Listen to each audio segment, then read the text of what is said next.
rola a iniciativa.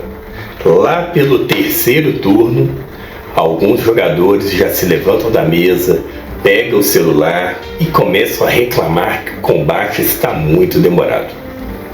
Já narrei várias aventuras onde o combate realmente era chato, mas nesse vídeo você vai descobrir como criar combates épicos, explorando táticas e estratégias únicas. RP Games Brasil. Salve, salve jogadores e jogadoras de RPG, salve, salve galera do RP Games Brasil. Meu nome é Felipe Lutalo, sou escritor do livro Almoço de Domingo e do gerador aleatório de aventuras de horror. Além disso, sou redator e editor do blog RP Games Brasil. Jogo RPG há mais de 30 anos e os combates sempre foram o clímax das minhas aventuras. Os personagens estão no mapa. Um dragão acaba de pousar no alto de uma colina. Entretanto, as únicas manobras que tanto os inimigos, quanto o dragão, quanto os personagens utilizam é avançar e atacar ou defender-se. Desse jeito, os combates serão apenas uma sucessão de jogadas de dados e anúncios de acertei ou errei. Realmente vai ficar chato.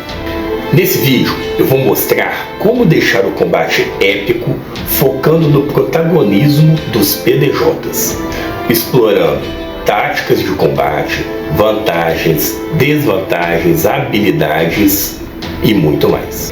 Isso já vale o like, então compartilha esse vídeo e já deixa nos comentários qual habilidade ou vantagem que seu personagem tem que faz diferença nos combates. Agência dos jogadores e profundidade tática de manobras. GURPS, Dungeons & Dragons, Pathfinder e muitos outros RPGs possuem uma quantidade grande de manobras que os jogadores podem variar durante o combate. Mas por que eles ficam apenas no avançar e atacar ou defender-se? Bem, a resposta pode estar porque eles não conhecem as manobras. Então o primeiro passo é você ensinar os jogadores a como utilizar as manobras. Por GURPS, eu fiz uma tabelinha, um cartão com todas as manobras que eu deixo em cima da mesa. Isso ajuda tanto os jogadores quanto a mim como mestre a lembrar de quais manobras existem e de como elas funcionam. Com o tempo, os jogadores vão aprender as manobras, vão variar as suas opções táticas, ou seja, vão ter mais agência, sem precisar que você fique falando ou consultando o livro a todo momento. O segundo passo é você colocar inimigos que exijam um determinado tipo de manobra para derrotá-lo, que difere das manobras de avançar e atacar. Um exemplo: o orc, ele está lutando com um bastão. Ele já defendeu 3 golpes do seu personagem. O bastão é uma excelente defesa. Então o jogador começa a pensar em manobras e táticas para quebrar a defesa do orc. Talvez ele utilizaria uma finta. E a finta é uma excelente manobra para reduzir as chances de sucesso do seu inimigo quando ele está efetuando uma defesa. Obviamente que se a finta for acoplada com a manobra avaliar ou com ataque total mais finta, o estrago na defesa desse orc vai ser extraordinário. Em combates contra cavaleiros com full plate, ou quem sabe ainda criaturas com muita rigidez que resiste muito a dano, o que eu quero dizer é o que? Os inimigos não tomam dano, ou tomam pouquíssimo dano. Manobras não letais podem ser fundamental para inutilizar aquele inimigo. Então, os jogadores não precisam preocupar em matar o inimigo, mas em aprisioná-lo. Muito bem, pé descalço. Você atira a rede contra o dragonete que estava em pleno voo. A rede emaranha em suas asas e ele cai no chão, se debatendo, tentando escapar da rede. Ele agora está completamente imobilizado. Percebem como que esse tipo de jogada ou de narrativa, tomada pelos jogadores podem acelerar e deixar o combate muito mais épico? Outra questão que deixa o combate épico é aproveitar as vantagens e habilidades dos personagens. Combates na escuridão vão ser vantajosos para personagens que têm visão noturna. Abascanto ou resistência à magia vai dar uma vantagem a mais para aqueles personagens que estão lutando contra um mago ou contra feitiços. Arremedo é uma perícia que permite o personagem imitar qualquer tipo de som e poderia ser utilizado de forma criativa em uma batalha.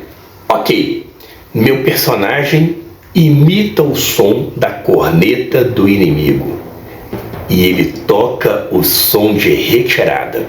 O mestre então faz uma jogada para os personagens, para os adversários, para ver se eles percebem que esse som que o personagem do jogador imitou é verdadeiro ou não.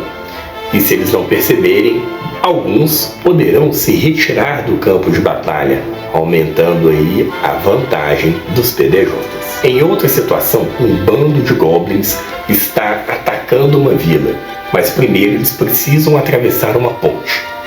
O feiticeiro então invoca uma magia de criar fogo no meio da ponte. Parte dos goblins pula na água com a pele e com as roupas incendiadas, e os outros recuam. O jogador gastou muitos pontos de personagem ou teve que chegar em um nível alto com seu personagem, no caso de Dungeons & Dragons ou Pathfinder, para ter uma magia de criar fogo ou muro de fogo. Então, se ele consegue utilizar essa habilidade dele, ele vai lembrar desse combate para sempre. Varie as situações de combate para que as habilidades dos personagens possam fazer a diferença em algum momento. Afinal, aquele jogador que colocou visão noturna no seu personagem, se ele percebe que todos os combates acontecem à luz do dia, ele sentirá que os pontos foram jogados na lata de lixo. Destaque a importância da inteligência dos personagens do mestre. Se os personagens dos jogadores estão longe, os personagens adversários vão atacá-los com armas de longo alcance. Trabalhar a criatividade e a inteligência dos adversários é muito importante. Eles não estão ali para ser apenas carne fresca, para espada do guerreiro ou churrasquinho para a magia de fogo do mago. Se os personagens do mestre percebem que estão perdendo o combate, façam um teste de moral. Talvez eles vão fugir, vão tentar recuar. Se um dos personagens ali sofre uma decapitação de uma perna, talvez ele vai parar de lutar para cuidar desse ferimento, ou ficar ali perdido na questão da dor mesmo. Use o realismo. A pior coisa em uma mesa de RPG ou em uma batalha é quando todos os personagens do mestre parecem zumbis ou esqueletos. É aquele personagem que a mão dele é decepada e ele nem grita de dor. Ele simplesmente continua lutando com a outra mão como se nada tivesse acontecido. Quando os PDMs são inteligentes, é uma ótima oportunidade para ensinar na prática os jogadores como planos e estratégias bem feitas ou bem feitos funcionam. Em uma aventura que eu joguei, os personagens dos jogadores precisavam recuperar 4 ídolos que estavam em uma vila. Qual era o plano deles? Vamos jogar voo e invisibilidade em todos os personagens. Eles entrariam voando por sobre a vila, chegariam até os pedestais, pegariam os ídolos, colocariam em um saco e iriam embora. Entretanto, eles não sabiam de um detalhe. Ao se aproximar 5 metros do ídolo ou dos ídolos, os ídolos tinham o poder de encantar qualquer personagem. E aí esses personagens passavam a adorar os ídolos. Foi um completo desastre ao plano deles. E depois eles tiveram que melhorar essa estratégia de simplesmente usar voo e invisibilidade. Deixa nos comentários qual foi a surra memorável que os jogadores, que os personagens dos jogadores do seu grupo levaram por subestimarem a inteligência dos PDMs. Curta, compartilhe esse vídeo e se inscreva no RP Games Brasil. Combate épico não é sobre rolar dados, é sobre utilizar a inteligência, a tática, a estratégia e transformar isso tudo em narrativas emocionantes. No próximo vídeo, vamos além da luta. Vamos falar sobre objetivos dinâmicos que mudam totalmente a lógica do combate. Mantenha as armas afiadas, estude os seus inimigos e sobreviva. Até o próximo vídeo.